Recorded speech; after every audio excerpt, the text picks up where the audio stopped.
Thank you, everybody. So today I am here to present on how anyone can learn to develop. And so I first just wanted to let you guys get to know me a little bit. My name is Proothi, and I am 15 years old. So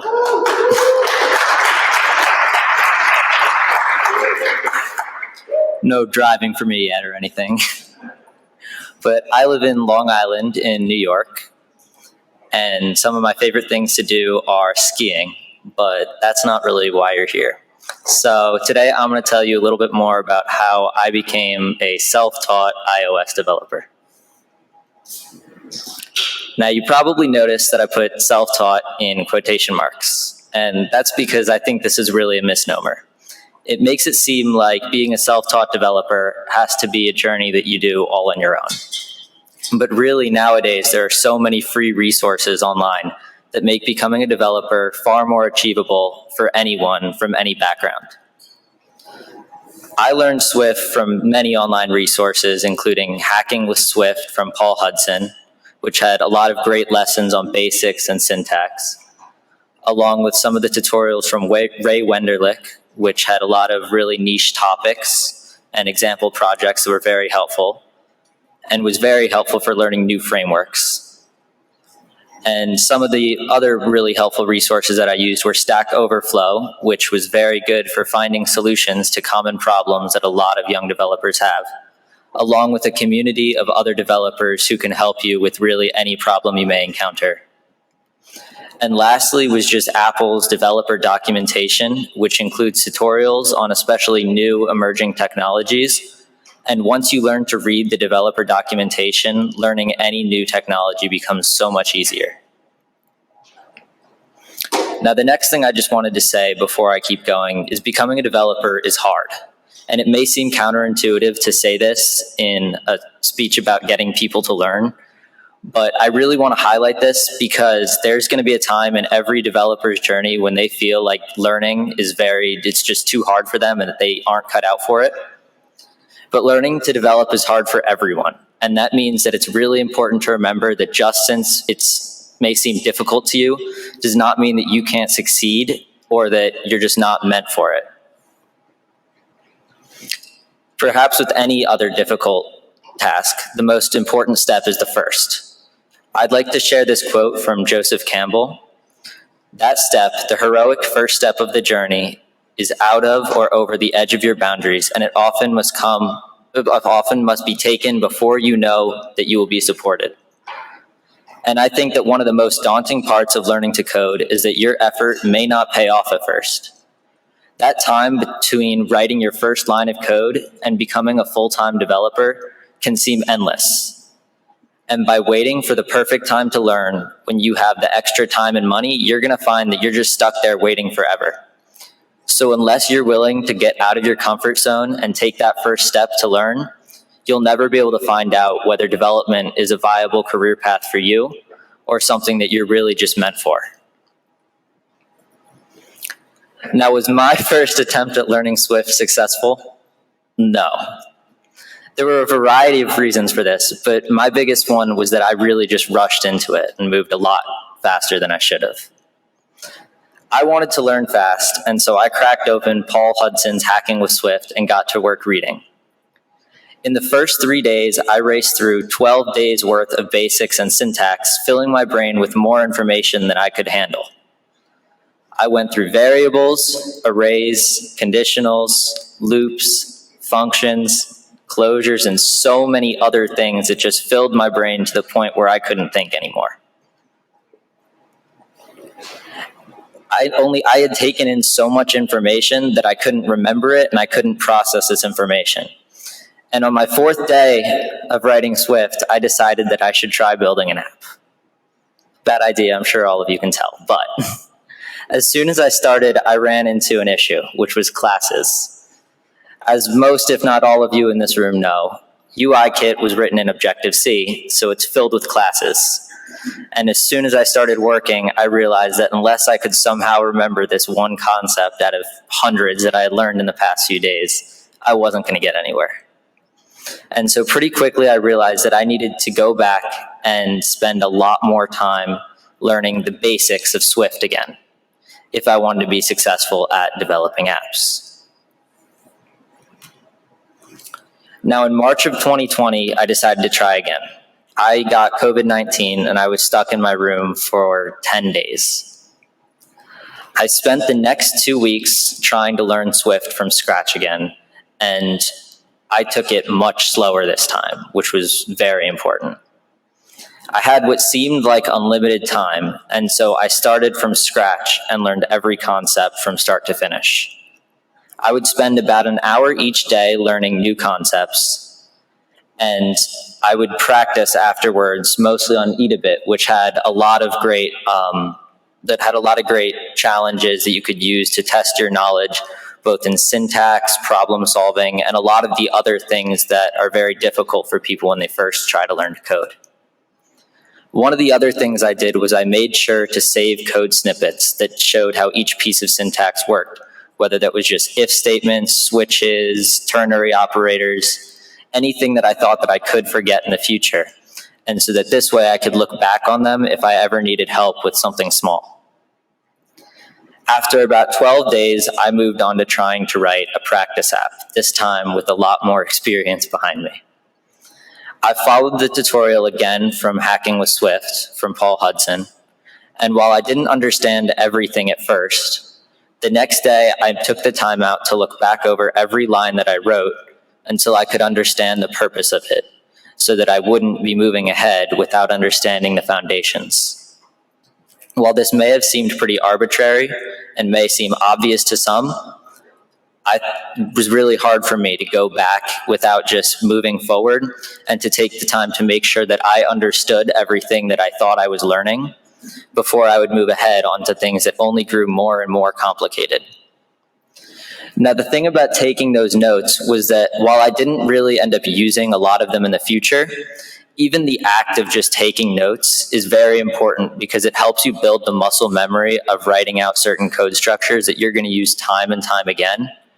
And so because of that, it's one of the most important things you can do is just to take notes, do challenges, and try things. It may seem repetitive, but it's very important because that's how you're going to turn your brain into a developer's brain, where you don't even have to think twice. Your hands do all the thinking for you. And the other thing is, if you don't understand something, it's very important that you go back and make sure that your questions are answered. Even if it's something small that you don't think will come up in the future, it's good to know exactly how everything that you're writing works so that in the future, when you go to build on it, you don't encounter any issues with the basics that would be assumed that you'd already understand. And the last thing was understand what you write so that when you write more, you always can look back at your code and know what it does. One of the hardest things for developers I've found is your own writing looks like an alien language 2 weeks after you wrote it. I see a lot of nodding heads after that one. Now, for me, the next step was learning by creating. A few days after I'd completed that first practice app, I began working on an app that would one day become the first app for me to release on the App Store, which was called Cryptor.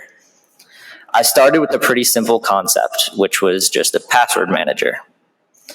I built a working example before I decided to move on to some of the more complex features. Cryptor became a password manager with a focus on offering localized encryption so that no information ever has to leave your device. I'm currently working on its next update, which is going to feature a redesigned UI, Mac OS support, and a lot of other smaller changes. Now, developing and releasing an app from start to finish was a long process, and it was made even longer by the fact that every time I had to learn how to use something, even things as simple as a UI button, I was starting to learn something new. And I found that this was a really good way to learn new topics, was just by implementing them and getting real practical examples.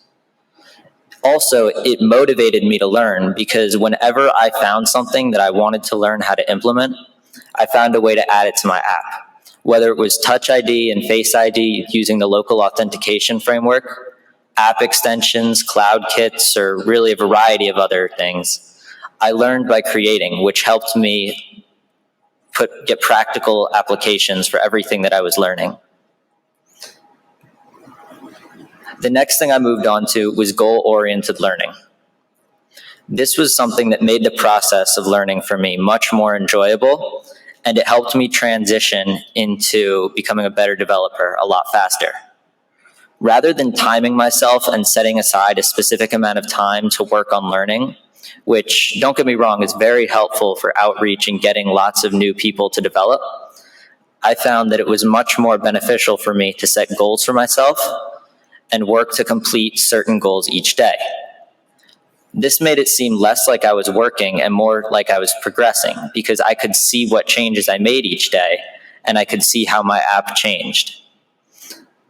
In addition, while it's really easy to procrastinate and say, oh yeah, I'm too busy today, I'll just spend 2 hours trying tomorrow, when you move on to goal-oriented learning, you will find that you procrastinate less because it bugs you that the problems aren't solved, and you almost feel motivated to learn simply because you know how much better your work could be. So I switched over to using the Reminders app, as you can see over there, to manage my productivity, because I could see every task that had to be completed, and I could see all of the things that needed to be changed in my app, and that helped to motivate me to get out there and do the work, even if it meant staying up really late and to the point where I feel like I'm barely functioning. You keep pushing yourself because you know, here's what needs to be done, and here's the only way that I'm going to get through it all. And I thought that this was very helpful because it forced me to make time to solve problems in code, because the focus shifted from where do I find this time to how do I get this done. Now, perhaps the most important thing that I can tell you guys today is that you need to not be afraid to ask for help. There were definitely times when I felt like I wasn't making any progress. Goals that I had thought I would only take a day to complete were taking weeks or even more than that. And it was in these moments that it was most important to seek out help from other people. In this room, a new developer might look around and see a crowd of people who are more experienced, may seem smarter, or just too intimidating to ask for help. But what you need to do is look around and see that everyone in this room has been in that position before, where they're just starting out and learning something that seems completely foreign to them. Thanks to developers across the world, the internet has also become an invaluable tool. It connects people thousands of miles away who are in similar situations. Communities exist on almost every platform for developers and people who just need help getting ahead.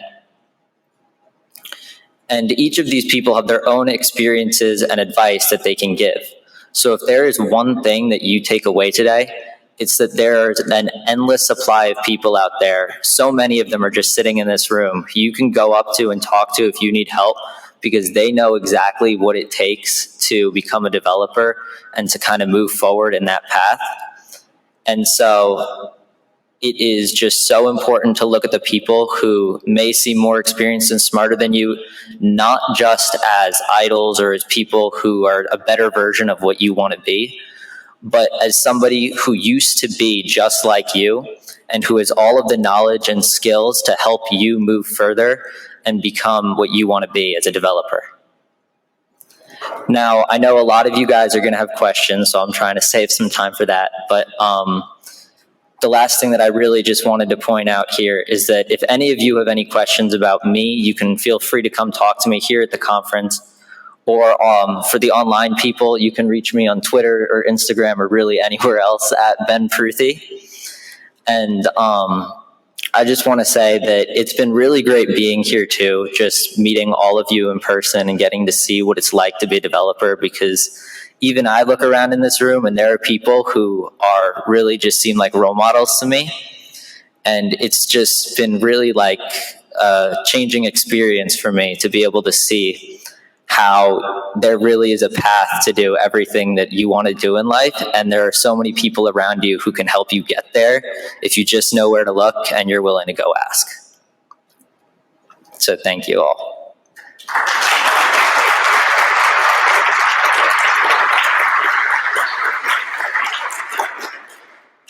Now it looks like there's a decent number of people with questions, so I'll start with you, Ed, over there. Thanks. Thank you, Dan. To say, we were all where you are one day, so kudos to you. Good job. Thank you. A good question. 6/29/07. Yep.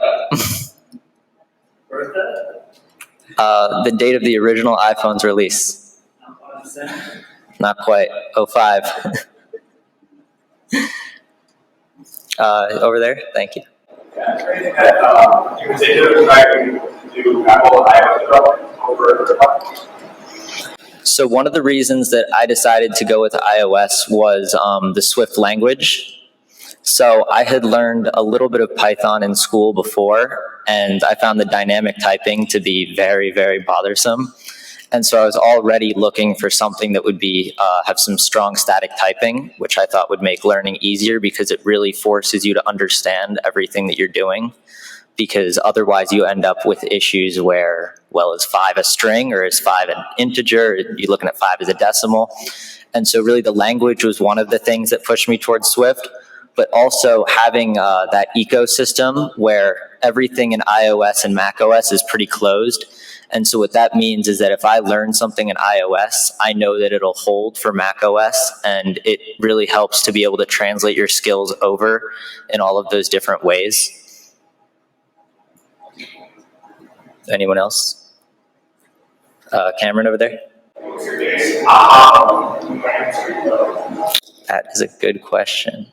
I got to think about that one. But, okay. So for me, one of the really tough things to grasp was scope. And that was one of my biggest issues within the classes instructs is when you exit a function or a class or a method, really anything, you have a whole new scope of variables and constants available to you. And that was something that really bugged me for a while, was I couldn't figure it out. And looking back, it seems very simple that basically every time you exit a set of brackets, nothing works anymore. But when I was first starting out, that was something that I definitely could not figure out. And as soon as I got it, it was just like, I almost want to just like hit myself in the head, like, how did you not get that earlier? But that was definitely the biggest turning point for me, was figuring out scope.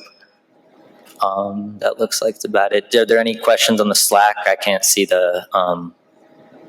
All right. If not, thank you, everybody, for your time and for listening. And you've been a great audience.